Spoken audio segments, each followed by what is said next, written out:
you, basically. So just give us a moment.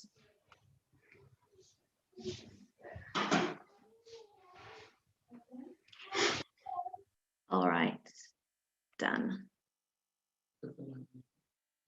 It is.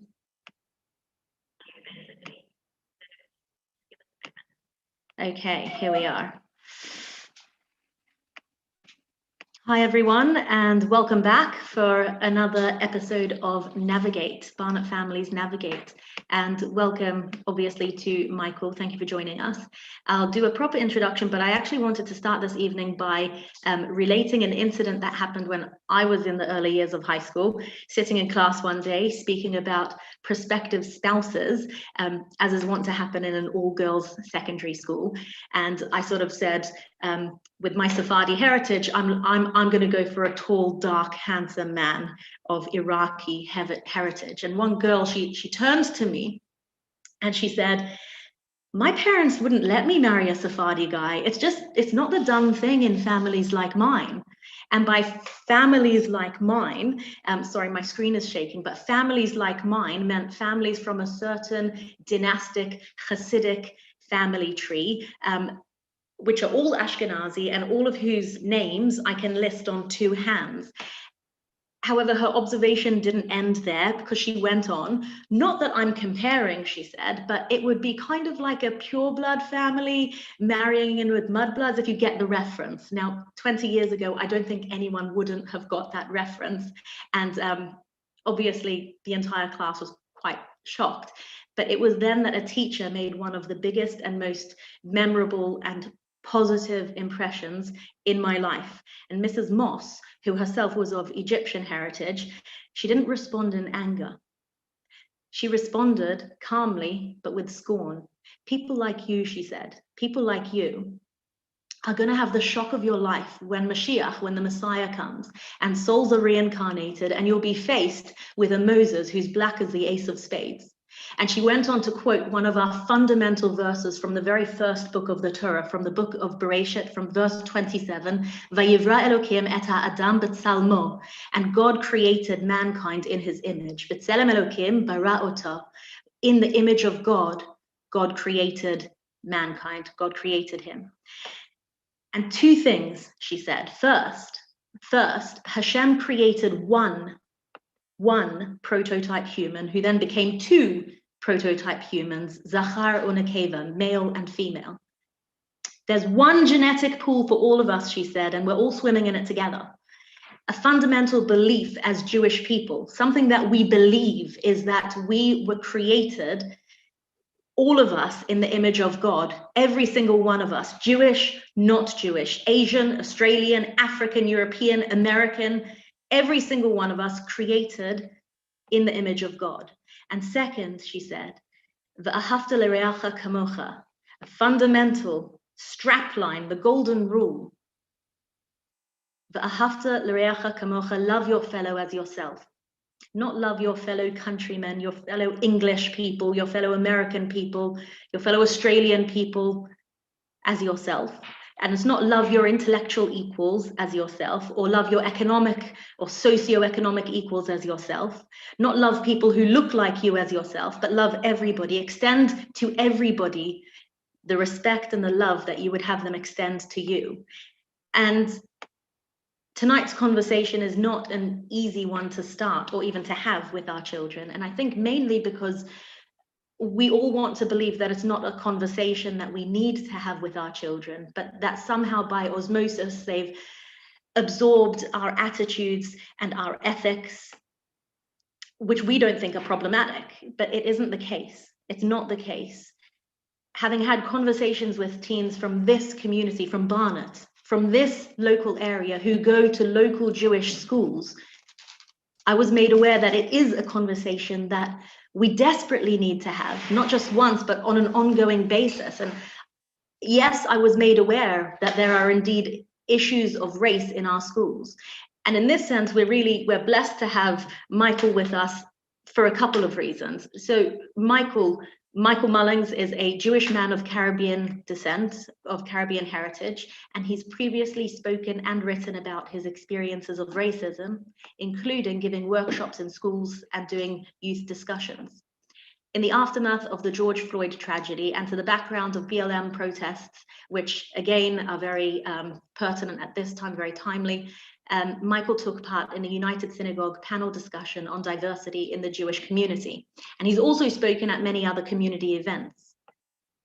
But again, we're really privileged on more than one front because Michael is particularly well placed to comment, both as someone who has lived experience, but also as someone who functions within the Jewish schooling system, because as his day job, Michael teaches science in a Jewish secondary school. So I feel he's very well placed to notice trends in attitudes of Jewish adolescents who function by and large within the predominantly white Jewish community bubble. And perhaps, Michael, that's something that you can comment on, what the racial demographic is in the high school in which you work. And maybe, I don't know if that can be a starting point for you. Thank you, Shoshana. And good evening, everyone. It's great to connect, even though this is probably not necessarily what we view as a traditional forum. It's definitely how we're getting used to working in this post or current COVID age. So just a note of an update, sorry, I should have said, Shoshana. I have been past tense working at a Jewish school. I've recently changed. I'm no longer working at a Jewish school. I'm working at a non-Jewish school, actually. And it's an interesting insight into the non-Jewish world as a Jewish man of color. It's fascinating. It's almost like, just putting the pieces together of the world map. I've had the experience as a man of color in the non-Jewish community, a man of color in the Jewish community, and now a Jewish man of color in the non-Jewish community, just to get context, to complete the trifecta. So just an update as to the current situation. Racial demographic. The school that I worked at, I was working at recently. It was probably, to quote a figure, and obviously these figures are, I'm just talking about, it's probably, I'd say 95, 96% Ashkenazi. And of the Ashkenazi, you've probably got modern Orthodox at about 50% or 60% and 40% Haredi. So not so modern, but definitely Orthodox. And that was the current sort of split of the school. So I did actually have, I've put some, as in the teacher nature of myself, I've put together a presentation that I hope I can share with you. Just if I could just get a confirmation that you can see that. Yeah. So I thought I'd just go through some of the issues in the format of a discussion, essentially, running through some the research and then leaving some time at the end for some questions, because I think the pressing question that I get most often is, well, what can I do? Where can I go to find information? What can I do? And how do I stop this rot, so to speak? So if we get started, I thought the issues within our community. So I was actually, and I am still part of the Board of Deputies review into racism in the community, particularly obviously experienced by Jews of colour. And one of the, I guess, outcomes of the commission was that lots of Jews of colour came together and we sort of shared our experiences. And it was quite harrowing to realise that a lot of us have very similar experiences in very similar areas, but also some of us have experienced things that are not necessarily, they're very, I'd say, circumstance based. So what I did was I looked through the list of the shared experiences and I sort of whittled them down to the ones that you see on the screen in front of you. So in terms of issues, incidents of racism in Jewish schools that have been reported, there are so many examples. It is quite, I think from my experience, the thing that really sort of I guess stands out to me is the fact that I'm not necessarily sure how much of the young people realise what they're saying is offensive. I was at a Shabbat meal and friends of family. I mean, I'm quite intimately friendly with one of the young boy's father, and the young boy was talking to me, and he flippantly, dropped a comment, and I said to him, that you realize that that's not actually okay. And what I realized at that time is, no one had said up to that point that actually what he was saying was not okay. And I'm making an assumption here, but it was probably not the first time he said that. So he had got away with saying that, and nobody had challenged him. So that's just one example of many. And obviously, I don't want to get into really details because I think it's not necessarily why we're here. And again, we've got the Board of Deputy Review, as I got on top right over here. Some really unpleasant incidents, racism, Shaw. Some really quite personal incidents shared of racism in Shaw's. Personal anecdotal evidence, and publications and literature. So these are some of the areas that were highlighted as being issues within the community with regard to race specifically. So we can come back to that and discuss those later on, but I just wanted to go on to talk about looking at some of the origins of race. And I was looking into some research, and one of the and later on I'll talk about some of the misconceptions, but one of the things that is a common theme is the fact that we believe that parents do play an important role in shaping their children's view on race. But one of the things that came to me, and it was a surprise to me about the situation of learnt race, was that this comment here in the middle, which says the research suggests that kids begin forming their views on race as early as 6 months, and that many of their ideas are set by 12. So that gives us a window of about 12 years. Now, if you think about that period from a child rearing parental point of view, that's a very small window, and in that window, it's very specific in terms of the activities that we as parents we enjoy with our children. We will go on holidays, we go to certain types of events, and depending on your sort of social and economic background, you could very easily subconsciously find yourself educating your child into a narrative that you're not necessarily realizing, not through no fault of just the choices that you make for the best outcomes. So that is one of the things that really stood out to me, the fact that it's not necessarily actively what the parents are saying. And later on we'll see that some of the research and some of the psychologists that have done the research go on to say that actually it's more in our actions and the choices that we make and the things that we sometimes do not say.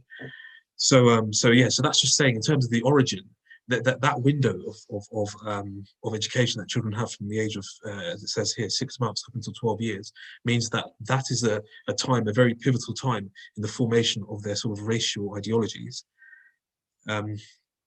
So in my research, I happened across a doctor in the United States, Dr. Margaret Hageman. I don't know if anybody's heard of her, but she has written quite a few extensive books on race, and particularly educating children about race. And I found one of her articles, an online article, specifically addressing how kids learn about race. And it was quite informative in terms of certain myths that, have cropped up and things that people have said before. And even for my own education, my own knowledge, things that I can learn and, implement in our life at home. So just working through some of her myths. First myth, it's all about what the parents say, I beg your pardon. So it's definitely something that happens, or an idea that happens to sort of be a common theme, which is, parents' rhetoric or parents' narrative or grandparents and so on and so forth. They drive the children's beliefs, and therefore the parents are racist, the children are racist. And it's one of the things that the ideas that have been, debunked. How on the left-hand side, we've got the idea about debunking the myths. Again, I just address the point that actions do speak louder than words. So it's in actually the parents' actions and how you respond to situations that actually educate your child in more of a way than I think actively things you say. So there was an incident that happened, and I think I'm at liberty to share. My wife Alana Alderman was in a pharmacy, and she was saying to me that she was with her third son, And she was saying that she got to the front of the queue and she had two options. She had a lady from what we assumed to be an Indian heritage, and she had a man who looked like he was from African heritage. And she was looking for the pharmacist. And as you can imagine, the story went, Anna said, I think you need to go over to the Asian lady, because I think, she's the pharmacist. And actually, as I said, as the story goes, it was the African man who was the pharmacist. So the way that the situation panned out afterwards, and Anna sat with her son and she said to him, I've actually made a really prejudiced decision here. I made a decision based on, purely the fact that I thought that it's more likely that the lady of Indian origin would be the pharmacist and not the man of African origin. And that was not that was a prejudiced decision. Essentially, what I'm saying is she explained to her son the nature of what she got wrong and why it was wrong what she did. So this kind of fits into this idea about actions and modelling. Modelling is which is the second part of the debunking. Modelling is not just saying but doing. So actively sort of educating around issues that are not necessarily easy to talk about. So one of the major issues is around the diversity of the diaspora of Jews. And I think the narrative that particularly in Europe, the narrative that we sort of subconsciously we put forward is that the Jews have a certain type of genetic heritage, and anyone that doesn't fit into that pattern is not necessarily Jewish. And I've had countless interactions with people in the non-Jewish world who say to me quite frankly, and I think to a certain extent quite innocently, I didn't realize that people of color could be Jewish. I didn't realize there were anything. And then I say, well, you're literally one Google search away from being enlightened. So it's that kind of just modeling the behavior, that showing our children that actually the world is a very big and diverse place, and I'm going to show you that in what I do and not just what I say. Silencing, again, silencing can be actually more powerful than speaking. We say it's the opposite, but I'm sure you can read between the lines. There was an incident, again, it's anecdotal, but I was in a situation where a young boy of strict observance, he had this double take, and he was calling me. He's talking to me and he was saying to me, there's a security guard, here's a security guard. And in sort of as bold as brass, he was only about 5 or 6, but as bold as brass, and in front of people that I would say were responsible for him. Now, I would have thought that there would be an obligation for the individual responsible for him to educate him and say, actually, that's not appropriate, and that what you've done is so on and so forth. But they were silent, and I think in that silence, what we're doing is, or what they did is that they affirm that actually what you did, there's nothing wrong with it, and actually, this is something that you could do, and it's fine. And I didn't speak directly to the person, but I spoke to somebody who could relay that message, and I said to them, this is part of the issue, So. And again, the last two, they kind of speak for themselves. Choices about neighborhood, school, friendships, and so on and so forth. Less of a choice if you want your children to have a certain type of education. But definitely things like social groups, and we actively take not with any kind of not in the patronising way. But we make sure we've got activities, and the kids go to Krav Maga and they go to certain clubs, and we're not sort of selectively choose. We don't choose based on the demographic. We actively think we're keen on the fact that the kids get an exposure to the real world, and therefore we choose places where we feel that they can still learn the things they want to learn, but in an environment where they'll also learn about others. So that's one of the first myth, is that it's just about what people say. Parents, I should be clear. Second myth: families control what their kids learn. Again, it comes under the idea that if you're racist, it's because it's what happened at your family, or your prejudice is because it's what happened at home. And actually, the research shows something slightly different. I've taken a quote from Dr. Hanman's website, her article. So it says, "So often people say to me, 'Gosh, my kid is only 3. They're only 4, they're too young to talk about this. They don't notice it yet.' What research shows us is that kids are noticing racialized patterns of the world around them, and they're trying to figure out those patterns. Those messages are getting to them from a whole variety of sources, not from families. So it's not just what happens at home, it's about I don't think we give our children enough credit. As a teacher, I might be biased in that regard, but the kids are absorbing from their environment. They are learning, and they learn that, for instance, I had a student, a private student, who was saying to me, you know, this person, I walk down the street and this person's probably from a cleaner because she's from Eastern Europe, and this person's probably a housekeeper because she's from Africa. And I said, that is just blazing and blatant prejudice. Well, how could you make such judgments? But again, I realized that in his world, everybody that he met was from Eastern Europe was a cleaner. Everybody that he met from Africa was in the services, so to speak, and therefore that built his ideology. He didn't have any contradicting ideals, and so the ideals and the ideas that he built were built on what he saw around him. And I think if we think about how we learn, I wouldn't necessarily think that that's something that is too far-fetched. But yes, again, it's not necessarily what we want for our children. So again, children live in a racialized society too, and those messages do find their way in. Children are actively negotiating messages from media, peers, school, appointment stores, and so on and so forth, travel, amusement parks, and they're trying to work out how everything fits. It's all about learning rules. So if they go to the high street, you take them to, I don't know, you take them to a restaurant, and they see people that are cleaning up, or they go to hospital, they see lots of people from an African descent that are cleaning up. The narrative is that the people from Africa are cleaners, and that is, that's something that is a challenge, because it's something that they are going to be educated in that regard, and unless parents are realizing that that's what's happening, it's subconscious, they are building these ideologies. Okay, so the third myth, it's something that just happens to kids. Okay, so one of the partners of Dr. Hammerman and work is another doctor, Dr. Winkler.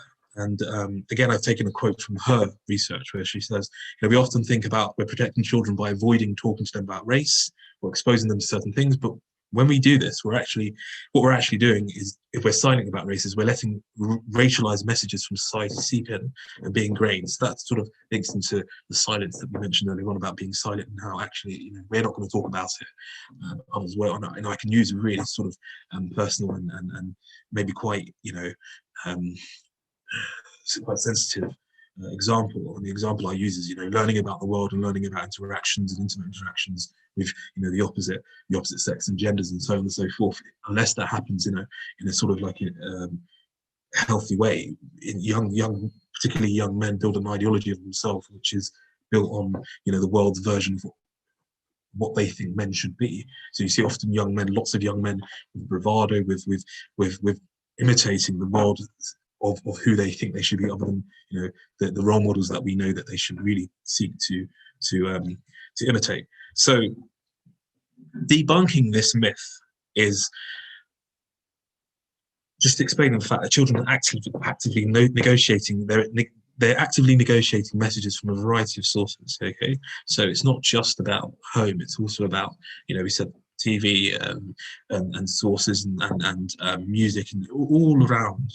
Okay, and they don't necessarily have the filters that we do. So we have context. I don't know. We go to the high street, and we've had, just where I am in Bournemouth, we've had a young community of travellers that have just moved in, and I have context. I've met travellers before. I understand the situation. They see travellers, they see the negative, comments on social media. Their narrative of travellers is, so it's up to us, it's up to myself and my wife to sit down with them and give them the history of the travellers and explain to them that this is their belief, this is who they are, so that we are counteracting that negative sort of societal pressure to believe a certain thing about a certain group of people. Okay, so, and lastly, I think it's particularly poignant for me, families of colour have figured this out. I can talk from experience and growing up, and the only thing that thinking back with hindsight, through the lens of the psychological world, the only thing I could really state is that we didn't have a real sort of, I never had this conversation of race with my parents, not at all. I did not have a racial conversation. It was not actively discussed. We never really, one of my articles, I wrote that, I found out, the only day I found out I was black was when, I didn't necessarily elicit the same response that I was expecting that friends got. one of our social gatherings. We had one of these social gatherings. I think it was a cricket gathering or something, and my friends just, there was a very social and happy and jolly, and then I walked up to off the pavilion in my cricket rights, and I just didn't elicit the same response, and I thought, well, what's different, anyway. So I didn't have this experience at home, but I definitely connect with this idea that, just because we are families of colour, we naturally understand racial issues, and we naturally understand how to talk to our kids, and actually it's quite difficult and a challenge, because often we're having to I guess the conversation is trying to talk positively about a situation that often you are the victim in. So the natural response of the child, and this is, well, surely you should be angry at them. No, you can't be angry, because that's not necessarily it's not necessarily their fault, and so on and so forth. So it's not easy regardless. So again, back to Dr. Hagerman, sorry, I beg your pardon. And her quote: when I was trying to recruit participants for my book, I would ask white parents to participate. They'd often refer me to their black friends and their black neighbour, and they would say, oh, well, they know all about how to do this, so you should talk to them, which is an interesting indication that in her opinion, that white people don't think that they have race sometimes. So I thought that was an interesting quote that she wrote, hence why I included it. But it's just the idea that, as she says in the debunking of the myth, families of colour, they face an unfair burden and therefore have to make difficult choices. There's no uniform approach. It's different for, I beg your pardon, each individual, and context matters. And I just speak on that first point: families of colour face an unfair burden. There's something that I didn't realise, and it may be linked to growing up I grew up in Camden Town, and obviously Camden Town back in the 90s, sort of 1990s, sort of early 2000s. It was quite an interesting place. There were creative people there with creative ideas about how to live life, and there were creative ways in which they were doing it. But one of the things that I realised when I sort of, particularly when I got married, and also when I began to engage with different people of a different sort of background at certain levels, and from different sort of socio-economical background, I realised that when you grow up in a certain environment, you're forced to almost forego your childhood. Now, I'm not saying this is the same, for everyone, but there are definitely children that are more adult than children their own age, because they're forced to grow up and face realities that other children just don't have to face. And I think that's quite important, because it means that there's on the one side you can talk about the idea of resilience, but on the other side there is that kind of unfair nature of the circumstance and situation. You might have two individuals with equal from equal age and so on and so forth, but they have completely and utterly different perspectives on the world due to their environment and due to their sort of the details of their situation. So that was one thing that really sort of stood out to me from debunking this myth, just this idea that there are some people that are allowed to sort of a childhood that lasts longer than just 2 or 3 years, whereas others are forced to be adults at the age of 12 and 13 and deal with adult problems, like, for instance, how to deal with the emotions of being outcast and so on and so forth. So that is those myths, and those were the myths, and I hopefully we can come back to those if need be. I thought I'd go on to suggestions before opening the forum for questions. And so the next couple of suggestions were suggestions that they came out of the research that was done by both the doctors, but also there's I can't remember her name, but it's on the latest slide. I just thought this was a nice quote from Dr. Goldstein, Harvey Goldstein. She says, white kids see race even though their white parents are silent. They notice and are anxious about, and they want to know about race, but left to themselves to talk about race, they often lead to racist conclusions. And again, it just sort of it reinforces the idea that we talk about. The silence is what gives a forum for these prejudiced ideas.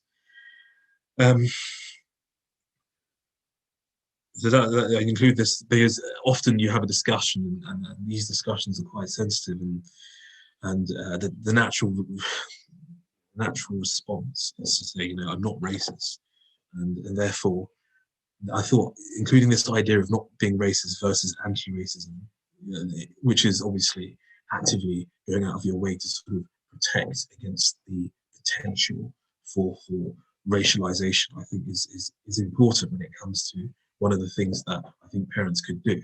Now, I'm not talking about, we can go to extremes, and I've got examples anecdotally of friends and family friends that, go to the extremes. But I think there's within comfortable limits of each family, just trying to educate their children to know the difference between not being racist and actively, understanding what is and isn't acceptable.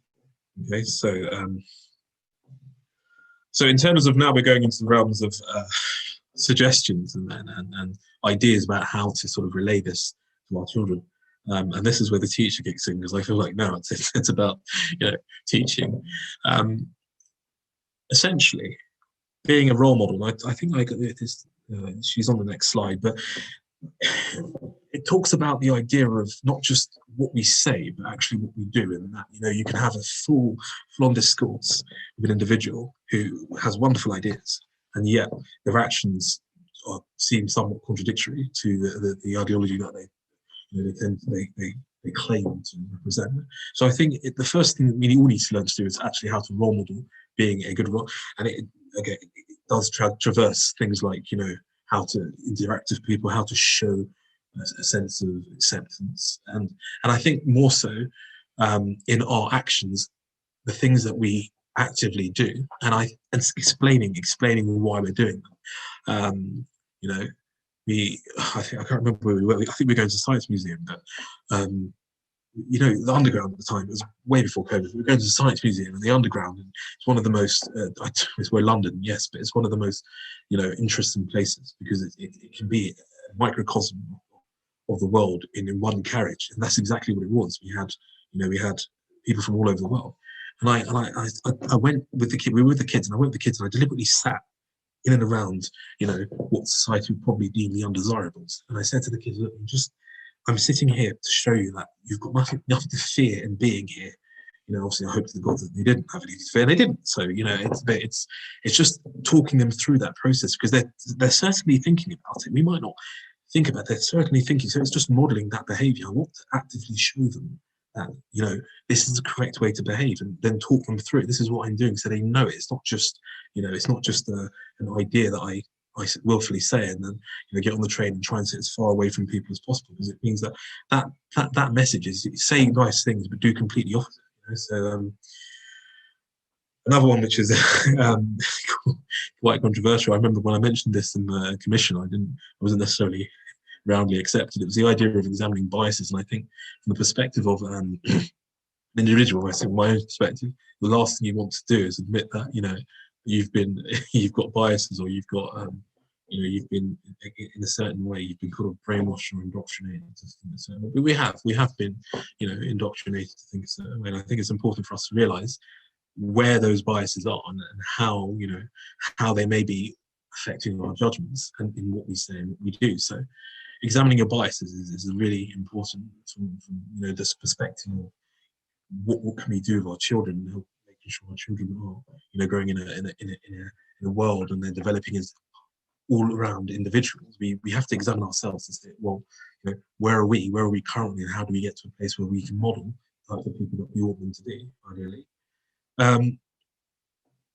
Discussing and celebrating differences and diversity in whatever way that looks. Now, this is from a school perspective. This is something that can be really, really quite transformative, because essentially, students get the opportunity to really get into and get to know a different culture, but from a perspective of somebody who can put across the ideas and the culture in a way that's not it's not sort of blasé or without any kind of real knowledge. It's an informed perspective, and therefore, again, we're fighting the potential for them to develop lazy stereotypes. Again, if I can, go into the anecdotal. Since I've gone to my new school, it has surprised me how little. It's an English school, so it's mostly British, English white working class people.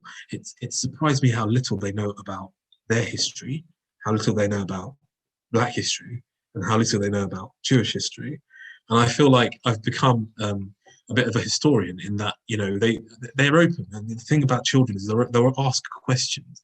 So what's that on your head? So why those strings? You need to tie them to string. All of these things. So why is your food always in a Tupperware? And these things. So what's that awful smelling fish?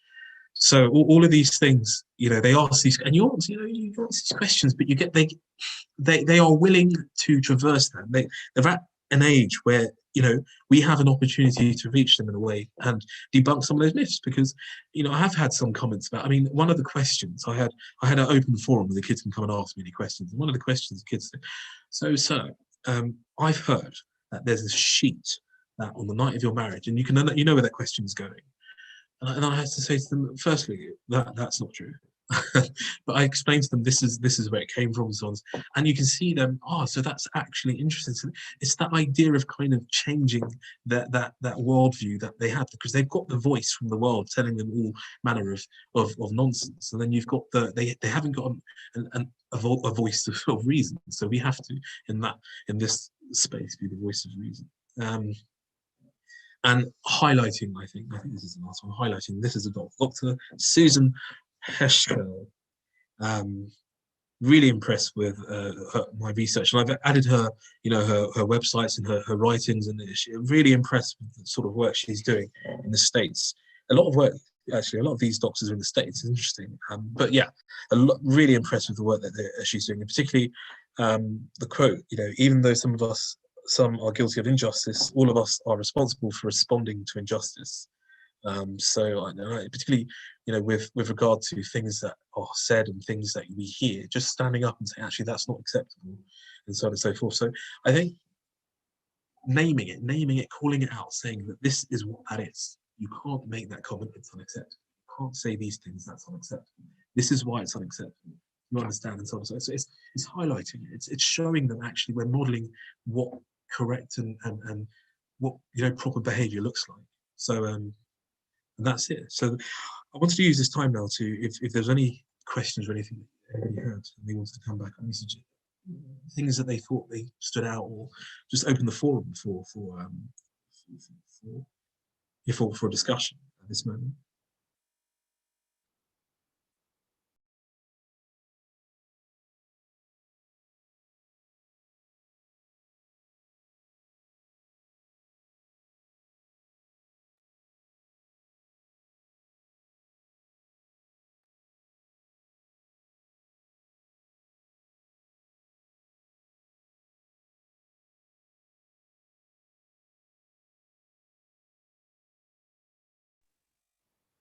Sorry, Michael, did I accidentally mute you? No, that was me. I was just saying, I've been talking all day, and I thought I'd give myself a break. No, it's just Sorry. No, I just thought I'd open the forum for anybody that had any questions or anything, so we could open the discussion. If anybody wants to ask anything, I'm happy to. Michael, I've got a question for you. Okay. Okay, so I find an interesting tension, maybe as a Jew, in the sense of maybe I'll put it like this. Sometimes as Jews, we feel that we have a greater right to talk about issues of racism because of our own experience of racism, and maybe we sort of project the experience of anti-Semitism onto the experience of, say, anti-Black sentiment or other types of racism. And that, I think, creates sort of multiple problems. It creates possibly a sense of that we understand it all, we understand all the nuances, but also because I think Jews have been successful despite the racism that they've experienced throughout the generations, that then leads them to maybe undermine the systemic issues that exist for other people in a way that they can't escape, or feel that they can't escape in a way that maybe we have been able to escape or sort of manage better. So I just sort of wondered about how you see that. Yeah, thank you. Thanks. Again, from my perspective, I count myself lucky, because I guess I used to think in that way, being a Black man, and I used to think, slavery, Holocaust, I can relate. But I was saying this to a close friend actually recently, it's a very different experience. I well, I was going to say I've been black my whole life, so um, as a black man, the type of interactions and the type of experience that I have is obviously of a certain type of nature, but I can't describe that to anyone who's not black, because it's like you almost have to be black to experience it. I remember, television way back in the early 90s. I recall the popular pop singer Charlotte Church. I think she donned the fat suit, and it was the fat suit of a black man, and she walked through I think her town centre, and her response was, it's a completely different experience because walking through as a woman, there's the leers and so on and so forth. But she said when she put the suit on, she said the feelings that it elicited are completely different. So, from my perspective, to answer your question, there is that sometimes that temptation to sort of conflate the two struggles and say, well, we understand what the blacks went through. Yes, we are still persecuted and so on.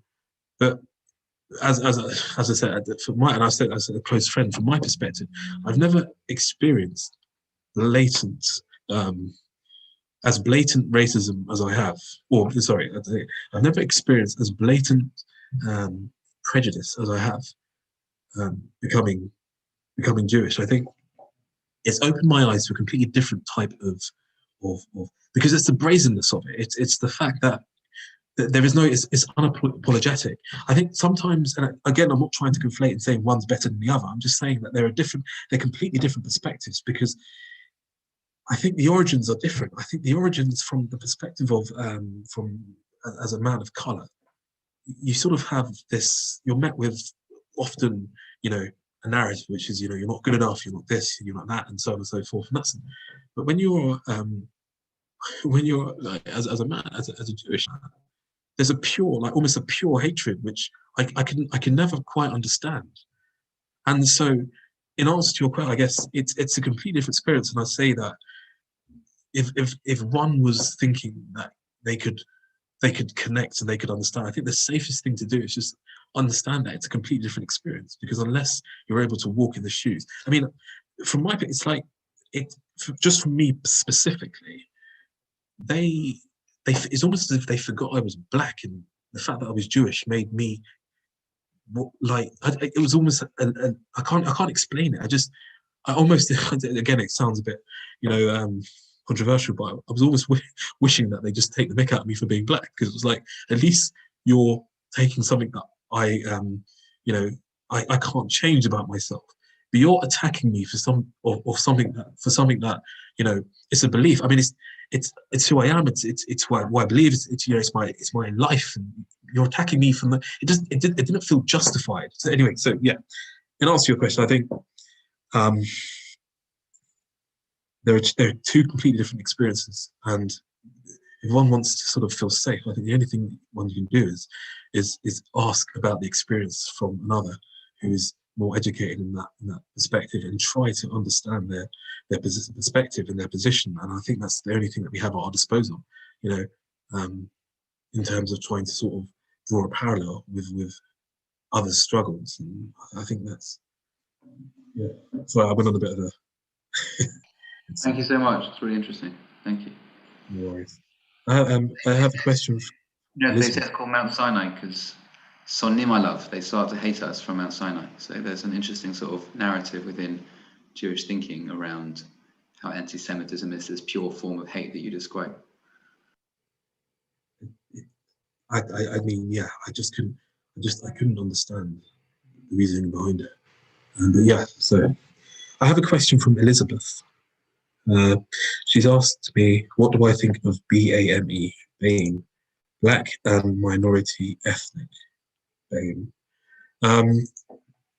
So I realised that you messaged me directly, right?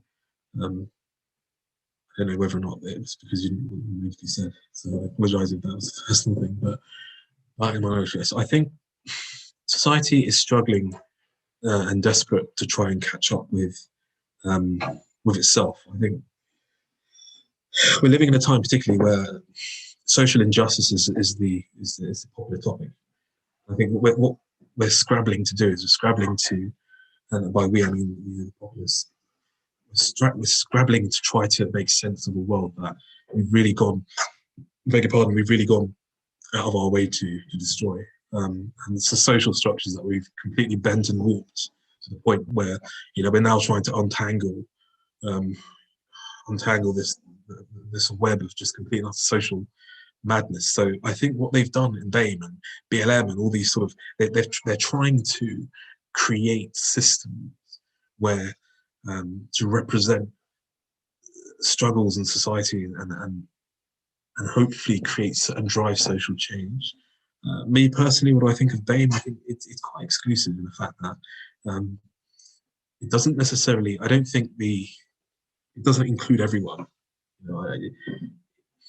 It seems to be a bit of a term driven out of, I think, colonialism. I think there's an element of colonialism, and I think there's a sort of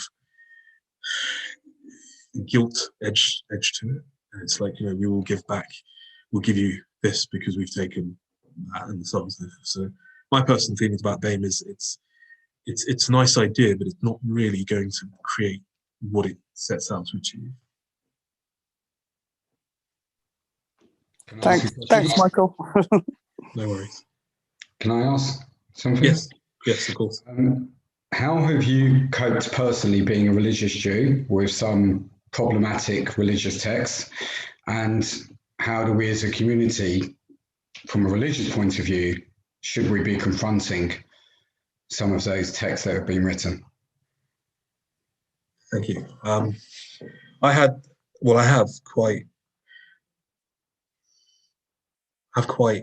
an open approach to things that are quite sensitive, because I think the only way to really deal with these issues is face them head on. And there are obviously texts that do, well, seemingly sort of reiterate certain types of narratives. My first course of action was always try to find the truth amongst the lies. So I sort of go to trusted rabbis and speak to people that I trust. There are some things that have to be the way they are, and that, in terms of text, that's just there's an element of just accepting and acceptance. But from the perspective of those difficult and more sensitive texts, definitely for me, speaking to rabbis, seeking conversation, and hearing the alternative perspective. So I think it's really important to hear why people have these ideas and sort of perpetuate these ideals, and why they feel so strongly. Because I think what comes behind the religious texts are religious fanatics, I guess, who will cling on to certain ideas and not so others. I guess the question that we ask is, what makes those ideas so strong for them and others not so strong. So I think from my perspective, the way I deal with this, education, go to the rabbis, try to get the truth, and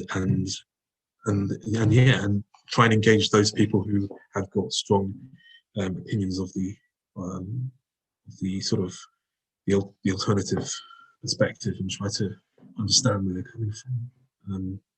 I think that's the way I sort of approach that. Yeah.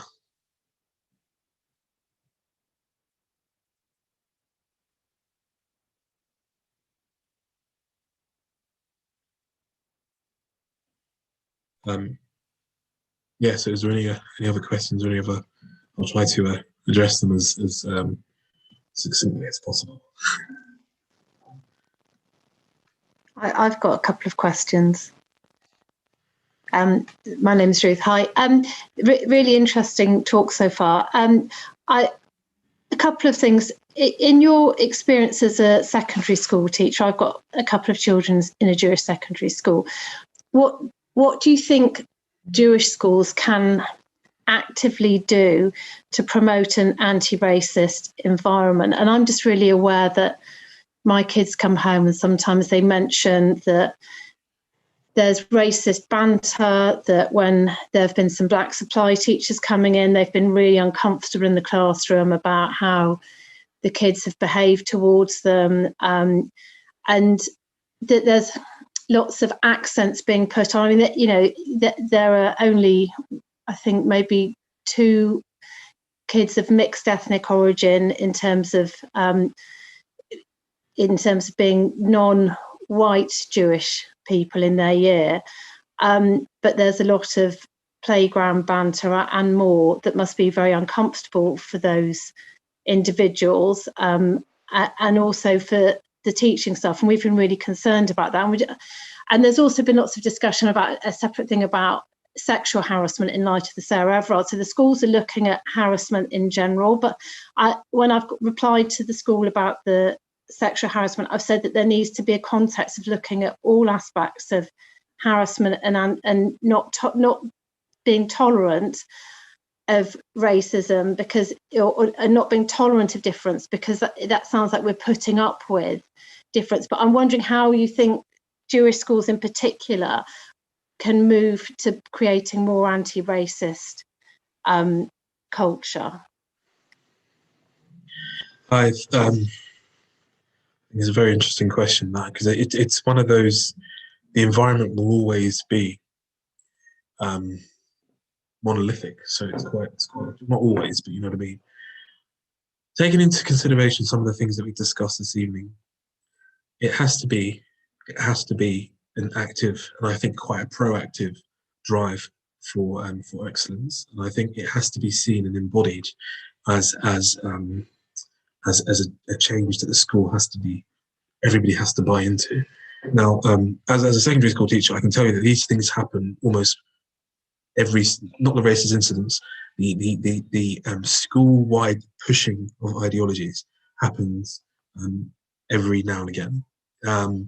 Whether that be technology, whether that be mental health, whatever it is, we have systems in secondary schools that when we want to push an ideology, we can do it successfully to the point that we can rid the school of whatever it is that we're trying to rid the school, or at least get it to a place where, you know, it's so low that it's ineffectual. So schools have systems to do that, and if the school wants to do it, all they need to do is just to buy into the philosophy and really push it. I mean, it is just a case of, you know, we're talking about assemblies, we're talking about workshops and these sort of things, and really getting to combat that nature of casual sort of prejudice. Because I think that's if you know, if I can quote what you're, you know, some of the things you mentioned, I think what you're talking about is casual prejudice, this kind of banter, and banter will happen because banter comes from the absence of any kind of rule or any kind of, you know, law. And I think, you know, what schools can do if they want to rid themselves of these negative ideologies and this negative behaviour, they have to have a school-wide blitz almost on it. And I can say from my experience that, I mean, we have my current school at the moment, we've in the wake of the Sarah Everard, we've taken to really sort of stepping up our sort of male role modelling of the boys, and we don't accept sort of flyaway comments. We don't accept comments about periods. We really challenge them on every single principle. We've had assemblies, we've had form times, we've had workshops that are boys only. We've really pushed it to the extent where we see now the boys that we had, it's only been about 5 or 6 months, the boys are having conversations openly about things that they would never have spoken about before. So I think from that perspective, the school just needs to have a unilateral, you know, objective and just really push it. And that's what really drives change. Thanks.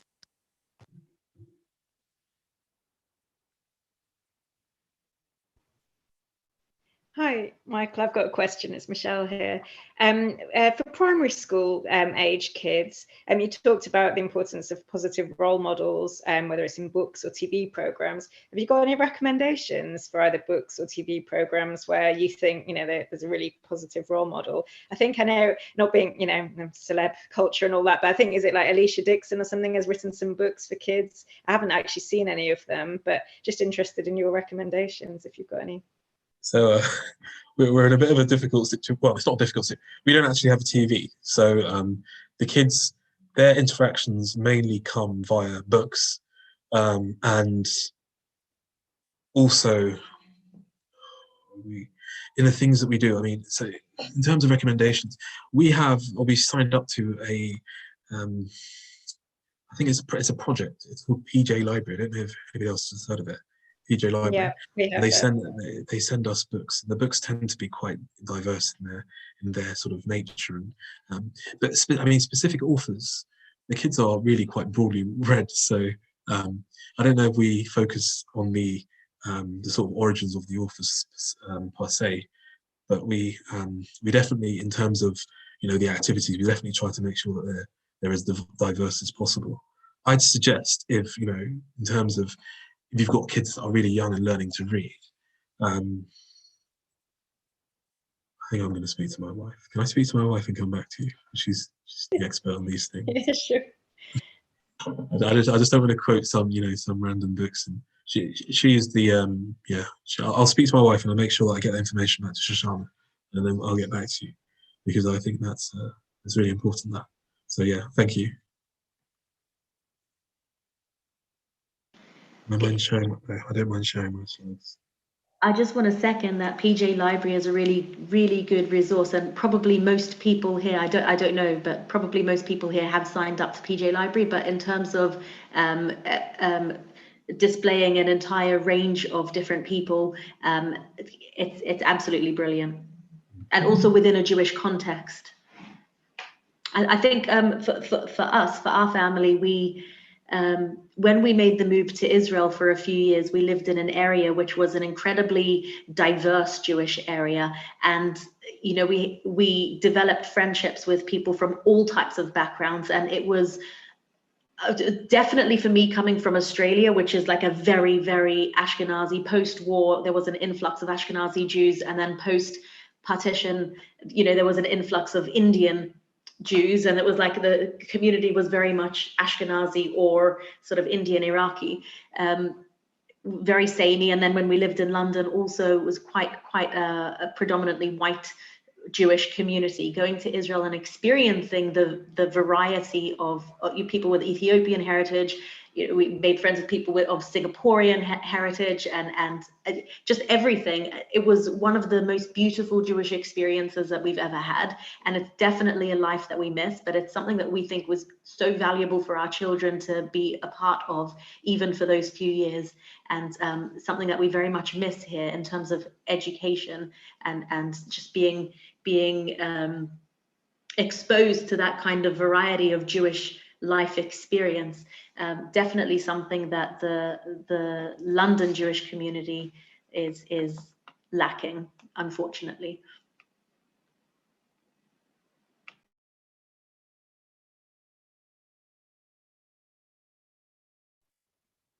Now, I don't know if there are no other questions. What I might do is, Michael, if you're happy to send through those recommendations for books, I think a lot of us would really, if Ilana has any, a lot of us would really appreciate bringing more literature into our home. That's positive literature into our homes. My takeaway messages definitely for this evening, and certainly rooted in past mistakes of my own, is not to meet racism with silence, but to talk about it. I know that certainly when I suppose we've seen prejudice, and my response has sometimes been, well, it's too difficult a conversation to have now at this age with my children. But knowing that it is something that children pick up on at such a young age, I think certainly something that we are going to implement in our home is just dialogue all the time. Just dialogue about it. So yeah, thank you so much for sharing your experiences with us. We're very, very lucky to have had you joining us this evening. And please God, we'll get to see more of you. Thank you for all the amazing work that you're doing for the Jewish community as well. You're very welcome, and it's very nice to meet Barnet, which is it's very nice. on it. I actually went to school in Barnet, so it's nice to, East Finchley. So it's nice to kind of, be talking to the old stomping ground. Wonderful. So thank you to everybody who's joined us this evening. Just a reminder that for anybody who is collecting CRP points, please do send me an email, not a phone message, just so I can take that down. And please God, we'll see you next week for the very last of this series with Claire Balkand, the What Now Mum. Next week, Thursday, 8:30 p.m. All right. Have a good evening, everybody. Thank you very